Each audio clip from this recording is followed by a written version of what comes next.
The microphone went dead before Eli Warren could finish the first sentence. 300 people sat inside the county auditorium that morning, waiting for the Veterans Day program to begin. There were flags on the stage, brass music playing softly through the speakers, and a row of chairs reserved for officers, donors, and local officials. But the man standing at the side of the stage did not look like anyone important. He was 81 years old, thin through the shoulders, wearing a gray suit jacket that was too large for him and a tie that had been tied carefully but not quite straight. His shoes were polished, but the leather had cracked along the sides. In both hands, he held a small cedar box, the kind a man might use to keep fishing lures, letters, or something he was afraid to forget. Eli Warren had not come for applause. He had not come for a medal. He had not even come to sit in the front row. He had come to say one name. Just one. But when he stepped toward the open microphone and said, "Before this ceremony begins, there is a soldier whose name was left out," the sound vanished. A sharp click came from the control booth. The room went quiet. Eli stopped with his mouth still half open. On the stage, the young event director, Bryce Palmer, moved quickly toward him with the smile of a man trying to fix an embarrassment before it became a problem. "Sir," Bryce said quietly, though the first rows could still hear him, "this is not part of the program." Eli turned toward him. His eyes were pale, tired, and clear. "I understand that," he said. "I only need 30 seconds. Bryce looked at the cedar box in Eli's hands, then at the audience, then at the front row where the mayor was already shifting in her seat. "Everyone has a story today," Bryce said. "We can't let people walk up and take the microphone." A few people looked down at their programs. A man in the third row whispered something to his wife. Two teenagers near the aisle lifted their phones. Eli did not move away. He held the box close to his chest. "I was told General Reed would be here," he said. Bryce's expression tightened. Major General Samuel Reed was the reason half the room had come. He was the keynote speaker, a retired officer with a chest full of ribbons, a voice people trusted, and a hometown connection that made the newspaper call the ceremony historic. "He is here," Bryce said. "And he has a schedule." Eli nodded slowly. "I know." "Then please return to your seat." "I do not have one." Bryce glanced at the seating chart on the music stand beside him. "Name?" "Eli Warren." Bryce checked the paper. Then he checked again, the way people do when they hope the second look will make them kinder. "You're not on the guest list." Eli gave a small nod, as if he had expected that too. "That has happened before." The line made one woman in the front row look up. Her name was Clara Bennett. She taught history at the local high school and had volunteered to help with the ceremony because her father had served in Korea. She had spent the morning handing out programs, guiding elderly veterans to seats, and making sure the student choir knew when to stand. She had seen confused men before. Eli Warren was not confused.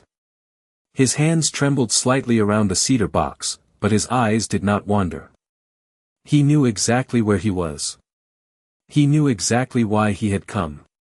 Bryce lowered his voice further. "Sir, I'm going to ask you one time. Step away from the microphone." Eli looked out over the audience. The stage lights were too bright. The flags behind him stood perfectly still. On the center chair in the front row, a white card read, "Major General Samuel Reed." That chair was empty. Eli looked at it for only a moment. Then he said, "If he hears the name, he'll understand." Bryce stepped closer. "And if he doesn't?" Eli looked down at the box.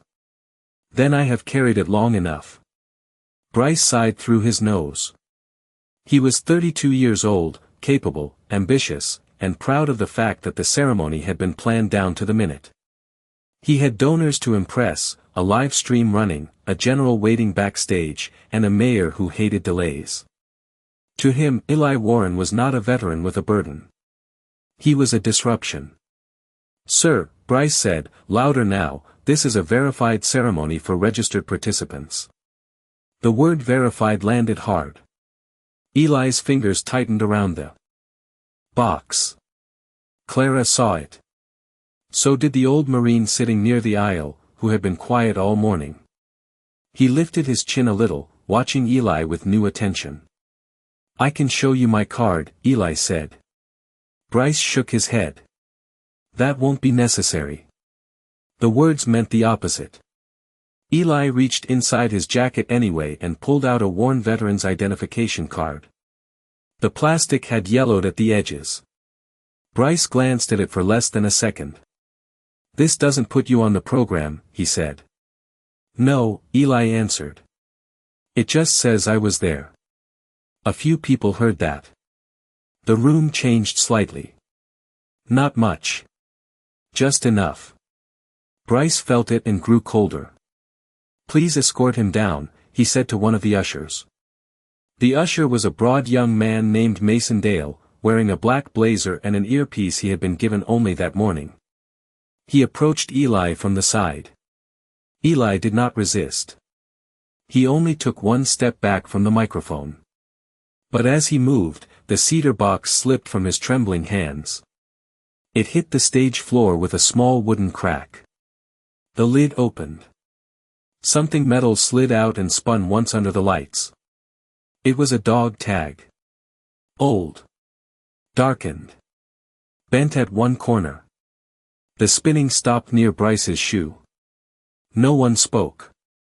Eli bent down carefully, but his knees were slow and stiff. Before he could reach it, Bryce picked up the tag. He held it between two fingers. "Sir," Bryce said, frustrated now, "you cannot bring props onto the stage." Eli looked at the tag in Bryce's hand. For the first time that morning, pain broke through his face. Not anger. Not shame. Pain. "That is not a prop," he said. The old Marine near the aisle stood halfway from his seat. Clara took one step closer to the stage. Bryce looked at the tag again. The letters were scratched, but still readable. D. Cobb. Bryce did not know the name. He did not know that Eli Warren had whispered it every November for 52 years. He did not know that the tag had been taken from a riverbank before sunrise, wrapped in a bloody handkerchief, and placed in a cedar box by a young staff sergeant who had promised a dying boy he would not let the world forget him. Bryce only knew. The ceremony was slipping. He pushed the tag back toward Eli. "I'm sorry for your loss," he said, in a tone that sounded rehearsed, "but this is not the time." Eli accepted the tag with both hands. He looked toward the empty chair again. "Time is the only thing I do not have much of," he said. That was when Clara stepped forward. "Mr. Palmer," she said, "maybe we should ask General Reed's aid." Bryce turned toward her. "Clara, please don't make this harder." "I'm not. This program starts in 2 minutes. Then we have 2 minutes to not make a mistake." A murmur moved through the audience. Bryce's face flushed. He looked toward the control booth, then toward the backstage curtain. "General Reed is preparing his remarks." Eli heard the name again. Something in him steadied. He looked past Bryce, past Clara, past the flags, toward the narrow black curtain at the rear of the stage. Then, in a voice so low only Clara and Bryce could hear, he said, "Tell him the boy from Fairbank Crossing kept his word." Clara froze. The phrase meant nothing to her. But the way Eli said it made the room feel smaller. Bryce frowned. "What does that mean?" Eli closed the cedar box. "It means he will either remember me," he said, "or I have come for nothing." Backstage, General Samuel Reed stood alone in a small green room, buttoning the front of his dress uniform jacket. He was 75, tall but not as tall as the newspapers remembered, with silver hair and hands that moved more slowly than they once had. A framed photograph of the county courthouse hung on the wall beside him. On the table lay the speech he had written and rewritten 3 times. It was supposed to be a speech about service. About sacrifice. About remembering those who came home and those who did not. But all morning, one sentence had bothered him. Some names never made it home, even when the men who carried them did. He had crossed it out twice. Then written it again. His aide opened the green room door. "Sir," the young captain said, "there is a disturbance at the microphone." General Reed did not look up. "Handle it." "They are handling it, sir." But the man gave a phrase. Reed buttoned the last button. "What phrase?" The captain checked his phone, reading the message Clara had quickly sent through the volunteer line. The boy from Fairbank Crossing kept his word. General Reed stopped moving. The room became completely still. The captain looked up. "Sir." Reed's hand remained on the front of his jacket. For a moment, he was no longer in a county auditorium with bright lights and folding chairs. He was 23 again, face down in brown water, one arm useless, smoke caught low in the trees, hearing a young private named Daniel Cobb cry for his mother and a staff sergeant whisper, "Not yet, son. Not while I'm breathing." The captain stepped closer. "General." Reed turned slowly. "Where is he?" "On stage, sir. They're removing him." The general's eyes sharpened. "Who is removing him?" "The event director." Reed reached for his cap. Then he left the speech on the table. The captain picked it up instinctively. "Sir, they're introducing you now." General Reed did not slow down. "Then they can introduce the truth." On stage, Bryce had already guided Eli toward the side steps. The audience watched in the uncomfortable silence people make when they know something is wrong but do not yet know whether they are allowed to say so. The mayor stared at her program. The student choir looked confused. The old Marine near the aisle remained standing. Eli took the first step down from the stage, still holding the cedar box. Bryce kept one hand near his elbow but did not touch him. "Thank you for understanding," Bryce said. Eli stopped. "I don't understand," he said quietly. "I'm just tired." That sentence reached the first 3 rows. Clara looked away because she did not want anyone to see her eyes fill. Then the backstage curtain opened. Major General Samuel Reed stepped onto the stage without his speech. No music played. No announcement came. He simply appeared, and the room rose out of habit. Chairs scraped. Programs folded. Cameras lifted. Bryce exhaled in relief. "General Reed," he said quickly, "I apologize. We had an unscheduled speaker attempt to." Reed walked past him. He did not look at Bryce. He walked straight to the side steps, where Eli Warren stood with the cedar box in both hands. The 2 old men faced each other. For several seconds, neither spoke. The auditorium held its breath. General Reed looked at Eli's face the way a man looks at a road he last traveled in the dark. Age had changed the skin. Time had narrowed the shoulders. But the eyes were the same. Reed's voice broke on the first word. "Sergeant." Eli looked at him. "Lieutenant." No one in the room moved. Bryce's mouth opened slightly. General Reed stepped down from the stage until he stood 1 step below Eli, so that the old sergeant was above him. It was not an accident. "Eli Warren," Reed said, loud enough now for the room to hear.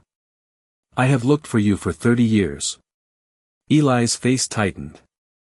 "I wasn't hiding." "No," Reed said. "You were doing what you always did. Carrying what other men could not." The cedar box trembled in Eli's hands. Reed saw it. His eyes moved to the box. "Is that Danny Cobb?" Eli closed his eyes. "Just for 1 second. "Yes." The name moved through the room with no explanation, yet everyone felt its weight. Bryce looked from the general to Eli, suddenly aware that the old man he had removed from the microphone had once stood in a place no program could measure. Reed turned toward the audience. Please sit. No one sat immediately. They waited. The general removed his cap. Then the room sat. Reed looked at Bryce. Is the microphone working?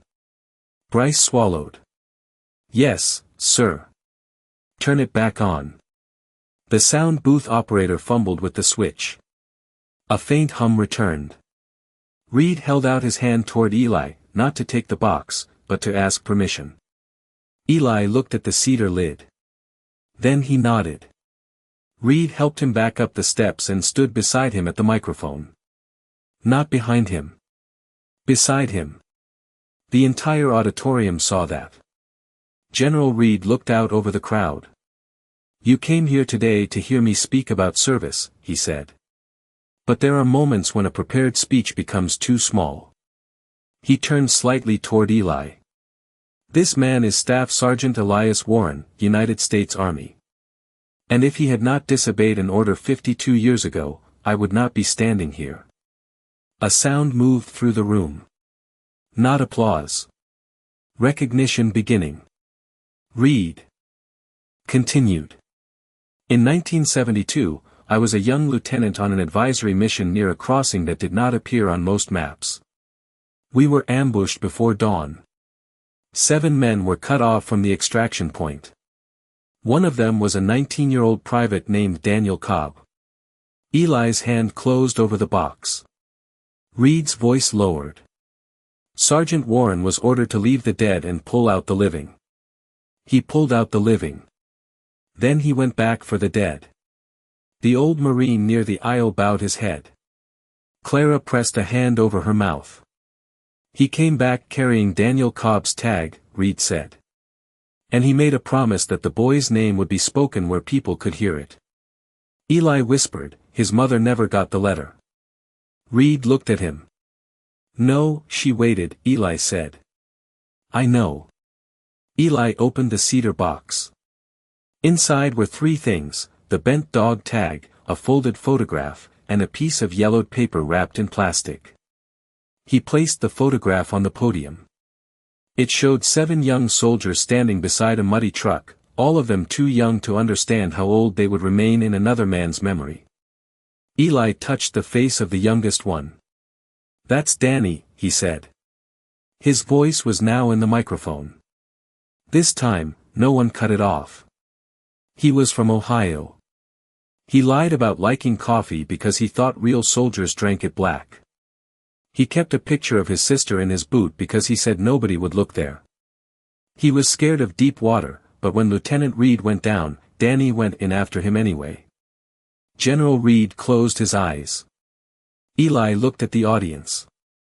The report said Danny Cobb was missing before the crossing. That was wrong. He was there. He did his duty. And when he died, he was not alone. No one coughed. No chair moved. Even the students had stopped shifting in their seats. Eli lifted the dog tag. I have carried this because I was told the paperwork would be corrected. Then the office changed. Then the war ended. Then men retired. Then mothers died. Then the country moved on. He swallowed. I did not. Bryce looked down at the floor. For the first time all morning, his neat program, his schedule, his seating chart, and his verified list seemed terribly small. Eli unfolded the yellowed paper. His hands trembled, so General Reed reached out and steadied the corner. Eli did not pull away. This is the last roll call we wrote in the field, Eli said. 7 names. 6 came home alive. 1 came home in the only way we could bring him. He looked toward Reed. I came because you were here. I thought if you heard his name, it might finally land somewhere official. Reed's face was wet now, and he did not hide it. It will. Then the general turned to Bryce. Mr. Palmer. Bryce straightened like he had been struck. Yes, sir. Bring the county record book. Bryce hesitated. It's displayed in the lobby, sir. Bring it. The order was quiet. That made it heavier. Bryce walked quickly down the aisle himself. No usher. No volunteer. He returned with a large leather-bound book from the memorial display table, the one containing the county's honored names. He placed it on the podium. Reed opened it. The pages were thick and cream-colored. Names had been written in black ink by different hands across different decades. Reed turned to the Vietnam section. There were names there. But no Daniel Cobb. Eli looked at the empty space beneath the final entry. His face did not break. It simply grew older. Reed looked at the mayor. Madam Mayor, do you have a pen? The mayor rose quickly and handed him one. General Reed gave it to Eli. Eli stared at it. I don't think my hand is steady enough. Reed leaned closer. Then I'll hold the page. Clara stepped forward without being asked. I'll hold the book. The old Marine came from the aisle. And I'll stand witness. One by one, others rose. Not all at once. That would have felt like theater. First the Marine. Then a Navy veteran in the fifth row. Then a woman wearing her late husband's service pin. Then two firefighters near the back. Then the student choir, uncertain at first, then fully. The whole auditorium stood. Eli looked at them, and for the first time that day, he seemed afraid. Not of combat. Not of memory. Of being seen. General Reed put a hand lightly on his shoulder. Write the name, Sergeant. Eli bent over the book.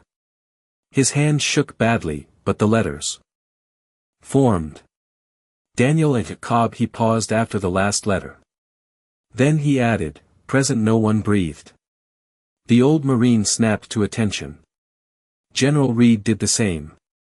Then, from the back of the room, a voice called out. Daniel and Cobb. A second voice answered. Present. Then another. Present. Then another. By the time the word reached the stage, it was no longer one person speaking. It was the room. Present. Present. Present. Eli lowered the pen. The cedar box sat open beside the microphone. Bryce stepped forward slowly. His face had lost all its certainty. Sergeant Warren, he said, and the title came out carefully, as if he knew he had not earned the right to use it but needed to begin somewhere. I owe you an apology. Eli looked at him. Bryce swallowed. I thought I was protecting the ceremony. Eli's answer was quiet. Sometimes ceremonies need protecting from people who love schedules more than meaning. Bryce nodded. Yes, sir. Eli closed the cedar box, but General Reed stopped him gently. May I? Eli understood. He took the dog tag and placed it in Reed's palm. The general held it as if it were heavier than any medal he had ever worn.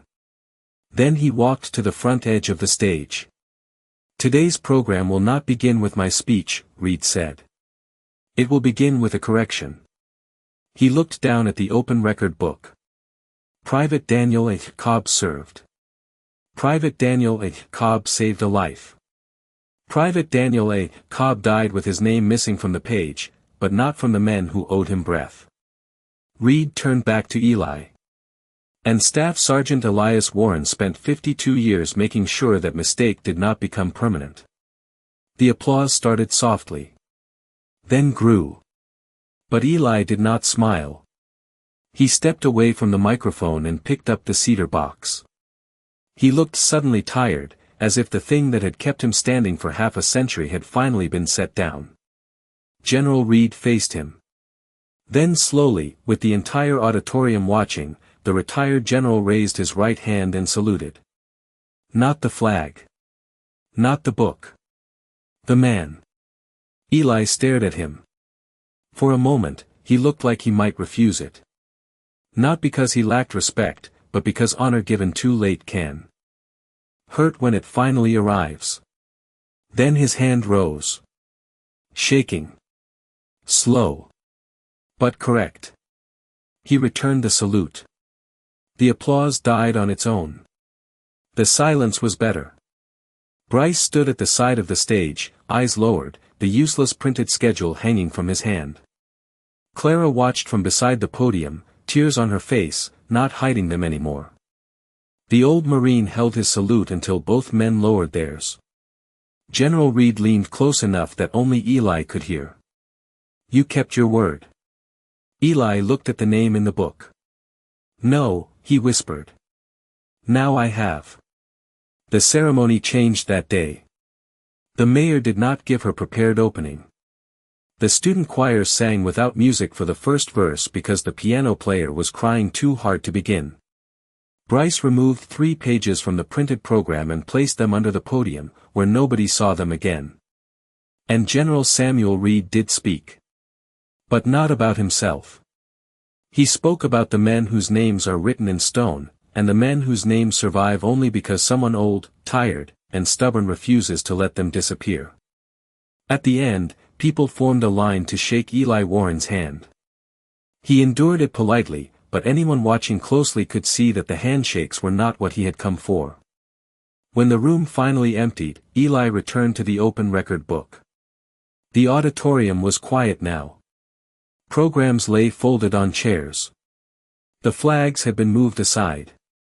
Afternoon light came through the high windows and touched the page where Daniel Cobb's name had been written.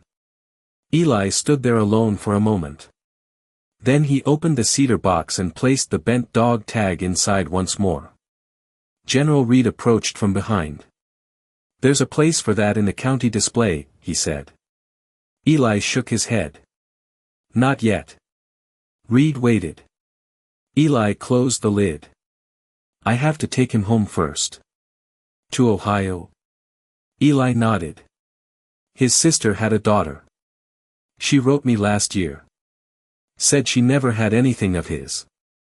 I wanted the name spoken before I handed over the last thing I had." General Reed looked at the box. "Do you want company?" Eli thought about it. For most of his life, he would have said no. He had carried Daniel Cobb through rain, through silence, through offices that lost papers and people who stopped returning calls. He had carried him through marriages, funerals, winters, and nights when old men wake up hearing young voices.